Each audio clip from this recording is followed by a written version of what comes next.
The girl covered every inch of her house with photos of a murder case. She studied each one carefully, analyzing the details. Her notebooks were filled with notes, covering all 4 walls. But she wasn't a detective. She was plotting how to kill someone. 15 years ago, her father, a police officer, was coming home late one night after work. As he stepped out of the car, he accidentally bumped into someone. In a rush to get home and celebrate his daughter's birthday, he didn't think much of it, but just a few steps later, blood started pouring from his neck. The killer casually hopped into a taxi and drove off. The police knew it was too late to save him. He crawled home to see his daughter one last time, but little did he know that decision would turn his daughter into a ruthless killer. Soon after, the murderer was caught, but due to lack of evidence, even though he had killed 6 people, he was sentenced to only 15 years. The victims' families were heartbroken, crying uncontrollably, but the girl didn't shed a tear, because the police officer had told her father had gone to a faraway place. She couldn't understand why he called the police that night. Time flew by. 15 years later, the day the killer was released from prison, the police officer had been waiting for him.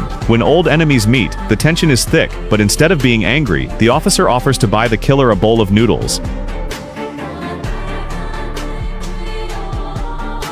The officer hated the man, but after all, he was a cop. Ironically, his words would soon come back to haunt him. A few days later, police received a call about a murder right under the man's apartment. The victim had been slashed across the throat, and a dog leash was wrapped around their neck exactly like the killer's signature method. Without hesitation, the officer arrested the man for questioning. But to his shock, the man had a perfect alibi. Though he wasn't the killer, the officer couldn't shake the feeling the man was somehow involved. He spent the night keeping watch, but the man seemed uninterested, even indifferent. Yet just a few steps later, they stumbled upon another body on the street. This time, the victim had also been slashed across the throat. The man suddenly realized someone was framing him.